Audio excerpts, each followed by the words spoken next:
అధికార గర్వంతో ఎవరినైనా ఆడించొచ్చు అనుకున్న కేసీఆర్, కేటీఆర్ల జీవితాలని పర్మనెంట్గా జైలు పాలు చేసే పనిలో పడింది తెలంగాణ సెక్రటరీ. తెలంగాణ ఎలక్షన్స్ టైంలో వీళ్లపై ఫోన్ ట్యాపింగ్ ఆరోపణలతో కేసు నమోదైంది. అయితే అప్పుడు బీఆర్ఎస్ అధికారంలో ఉండటం వల్ల అప్పటి ప్రభుత్వ అధికారులు కూడా వాళ్ళకే సపోర్ట్ చేసి ఆ వ్యవహారంలో గట్టెక్కించారు. కానీ అనూహ్యంగా కాంగ్రెస్ అధికారంలోకి వచ్చి బీఆర్ఎస్కి పెద్ద షాకే ఇచ్చింది. అయితే విషయం సద్దుమణిగి అంతా బాగానే ఉంది అనుకున్న టైంలో నోరు జారి అధికారంలోకి రావడానికి మీరేం ప్లాన్ చేశారో మాకంతా తెలుసులే అన్న మాటతో అలర్ట్ అయిన కాంగ్రెస్ ఇప్పుడు ఫోన్ ట్యాపింగ్ వ్యవహారం మళ్ళీ తెరపైకి తెచ్చింది. ఇక అంతే, బీఆర్ఎస్ చేసిన దారుణాలు ఒక్కొక్కటిగా బయటపడుతున్నాయి. ఏకంగా హైకోర్టు జడ్జి ఫోనే ట్యాప్ చేశారంటూ రాష్ట్ర భద్రత భవిష్యత్ని దెబ్బతీసే సెన్సిటివ్ ఇన్ఫర్మేషన్ బయటపడడంతో ఇప్పుడు బీఆర్ఎస్ పార్టీ చాప్టర్ క్లోజ్ అవ్వడం ఖాయమనే చెప్పాలి. అయితే విచారణలో బయటపడ్డ విషయాలు తెలిస్తే షాక్ అయి తీరాల్సిందే. ఎందుకంటే వీళ్ళు ట్యాప్ చేసిన లిస్టులో పెద్ద పెద్ద నాయకులు, అధికారులు, సినీ నటులు ఉండటమే కారణం. దాదాపుగా ఒక్క రోజులోనే 600 మంది ఫోన్ ట్యాప్ చేశారంటే మీరే అర్థం చేసుకోండి. ఈ కేసులో నిజాలు తేల్చడానికి సిబిఐ కూడా ఎంట్రీ ఇచ్చింది. ఒకవేళ ప్రూఫ్ అయి కేసీఆర్, కేటీఆర్ జైలుకి వెళ్తే బీఆర్ఎస్ పార్టీ క్లోజ్ అయినట్లేనా? కవిత పార్టీని నడిపిస్తుందా అనే ఇంట్రెస్టింగ్ విషయాలను ఈ వీడియోలో తెలుసుకుందాం. క్లియర్గా వినండి, స్కిప్ చేయకుండా చివరి వరకు చూడండి. తెలంగాణలో 2023 ఎన్నికల సమయంలో, అది కూడా నామినేషన్ల టైంలో ఫోన్ ట్యాపింగ్ జరిగిందన్న వార్తలు వినిపించడంతో అందరూ ఒకేసారి షాక్ అయ్యారు. ఏకంగా ఎస్ఐబి మాజీ చీఫ్ ప్రభాకర్ రావు, ప్రణీత్ రావు టీం ఒకే రోజు 600 మంది ఫోన్ ట్యాప్ చేశారన్న వార్తలు జోరుగా వినిపించాయి. ఇక ఈ లిస్ట్ లో కాంగ్రెస్ పార్టీకి చెందిన ముఖ్యమైన నేతలతో పాటు బీజేపీ, బీఆర్ఎస్ లో కొందరు నేతలు ఫోన్, అలాగే హైకోర్టు జడ్జి ఫోన్, మీడియా, సినీ రంగానికి చెందిన పలువురు ప్రముఖులతో పాటుగా కొందరు జర్నలిస్టుల ఫోన్లు కూడా ట్యాప్ చేశారని బయటపడింది. ఇక ప్రతిపక్ష నేతల విషయానికి వస్తే ముఖ్యమంత్రి రేవంత్ రెడ్డి ఫోన్తో పాటు ఆయన ఫ్యామిలీ మెంబర్స్ ఫోన్, అలాగే అరవింద్, ఈటల రఘునందన్, మహేష్ కుమార్ గౌడ్, కోమటిరెడ్డి వెంకటరెడ్డి, భట్టి విక్రమార్క, బీజేపీ పార్టీకి చెందిన బండి సంజయ్ ఫోన్లతో పాటు కొందరు బీఆర్ఎస్ నాయకుల ఫోన్లు కూడా ట్యాప్ చేసినట్టు తెలిసింది. అయితే ప్రభాకర్ రావు అలాగే అతని టీం ఫోన్ ట్యాపింగ్ కోసం స్పెషల్ గా ఒక వ్యవస్థనే ఏర్పాటు చేశారట. అలా ఆ వ్యవస్థలో ప్రతిపక్ష నాయకులతో ఎవరు కాంటాక్ట్ లో ఉంటున్నారు, వారికి ఆర్థిక సహాయం చేస్తున్న వారు ఎవరనే విషయాలపై ఎప్పటికప్పుడు నిఘా పెట్టి ఆ డేటాను ఎప్పటికప్పుడు సేకరిస్తుండేవారు. దీంతో ఈ విషయం బయటపడడంతో వెంటనే పోలీసులు ప్రభాకర్ రావుతో పాటు ప్రణీతరావు, భుజంగారావు, రాధాకిషన్ రావు, శ్రవణ్ రావు, తిరుపతన్నను అరెస్ట్ చేసి పలుమార్లు విచారించారు. ఇక ఇప్పుడు కూడా వారిని విచారించగా ఎన్నో షాకింగ్ నిజాలు బయటపడ్డాయి. అదేంటంటే అసెంబ్లీ ఎన్నికల సమయంలో ప్రభాకర్ రావు సపోర్ట్ తో కాంగ్రెస్, బీజేపీ నేతల ఫోన్లను ప్రణీత్ రావు టీం ట్యాప్ చేసి ఆ డేటా మొత్తం భుజంగరావుకు సెండ్ చేయగా ఆయన ఈ డేటాని మొత్తం బీఆర్ఎస్ నాయకత్వానికి అందించేవారని తెలిసింది. ఇక అమెరికా నుంచి వచ్చిన ప్రభాకర్ రావు ఇన్వెస్టిగేషన్ టీం వాళ్ళు ఇన్వెస్టిగేషన్ చేసిన తర్వాత అతని నుండి ఎన్నో నిజాలు బయటపడ్డాయి. అలా బీఆర్ఎస్ సపోర్ట్ తో మాజీ ముఖ్యమంత్రి జగన్ కూడా ఏపీలో ఫోన్ ట్యాపింగ్ విషయంలో ఒక పట్టుపడ్డాడు. దీంతో చంద్రబాబు నాయుడు, నారా లోకేష్, అచ్చెం నాయుడులతో పాటు పవన్ కళ్యాణ్ ఫోన్ కూడా ట్యాపింగ్ చేసినట్టు తెలిసింది. అయితే పవన్ కళ్యాణ్ ఫోన్ ట్యాపింగ్ ఎప్పుడు చేశారనే విషయానికి వస్తే, ఎప్పుడైతే చంద్రబాబు నాయుడు రాజమండ్రి సెంట్రల్ జైల్లో ఉన్నాడో ఆ సమయంలో పవన్ కళ్యాణ్ చంద్రబాబుని పరామర్శించడానికి వెళ్ళగా ఇక ఆ సమయం నుండి పవన్ కళ్యాణ్ ఫోన్ ట్యాపింగ్ చేసినట్టు తెలిసింది. అలాగే పవన్ కళ్యాణ్ కు సన్నిహితంగా ఉండే లింగమనేని రమేష్, హరిప్రసాద్ల ఫోన్లు ట్యాప్ చేసినట్లుగా బయటపడింది. అంతేకాదు షర్మిల ఫోన్ కూడా ట్యాప్ చేశారు. అంటే జగన్ తన సొంత తల్లి ఫోన్ ని కూడా ట్యాప్ చేయించాడు.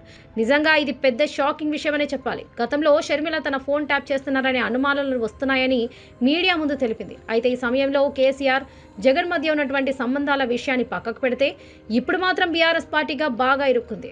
ఇక రేవంత్ రెడ్డి కూడా ఈ ఫోన్ ట్యాపింగ్ గురించి స్పందించిన విషయం తెలిసిందే. నార్మల్ కాల్తో పాటు వాట్సాప్ కాల్ను ట్యాప్ చేసి విన్నారని, భార్యాభర్తల మధ్య మాటలను గత ప్రభుత్వం నేతలు విన్నారని రేవంత్ రెడ్డి ఫైర్ అవుతూ చెప్పుకొచ్చాడు. అంతేకాకుండా న్యాయమూర్తుల ఫోన్లు కూడా ట్యాప్ చేశారని తెలియగా వారి మాటలు మాత్రం విన్నట్లుగా పూర్తి సమాచారం లేకపోగా, ఒకవేళ విన్నట్లు తెలిస్తే మాత్రం వారి చాప్టర్ అక్కడికే క్లోజ్ అని చెప్పాలి. ఇక సినీ ఇండస్ట్రీకి చెందిన పలువురు హీరో, హీరోయిన్ల ఫోన్లు, అలాగే కొంతమంది డైరెక్టర్ ఫోన్లు కూడా ట్యాప్ చేసినట్లు గత కొన్ని రోజుల నుండి వస్తున్న వార్తలైతే నిజమే అని అర్థమవుతుంది. అంటే ఈ బీఆర్ఎస్ పార్టీ తమ హయాంలో కాంగ్రెస్ పార్టీ, బీజేపీ, అటు తెలుగుదేశం పార్టీ, జనసేన పార్టీ, అలాగే షర్మిల ఫోన్, న్యాయమూర్తుల ఫోన్స్, సినీ ఇండస్ట్రీకి చెందిన వారి ఫోన్స్, పెద్ద పెద్ద బిజినెస్ మ్యాన్ల ఫోన్లు, ఇలా అందరి ఫోన్లను ట్యాప్ చేసి వారి డేటాను మొత్తం సేకరించింది. ఇక వీళ్ళ ఫోన్లలో మాట్లాడిన మాటలు గత ప్రభుత్వం విని ఉన్నట్లయితే మాత్రం బీఆర్ఎస్ పార్టీపై పెద్ద కేసు నమోదవడం గ్యారెంటీ అని చెప్పాలి. ఈ కేసు విషయంలో తెలంగాణ రాష్ట్రం బాగా విచారణ చేపడుతుంది.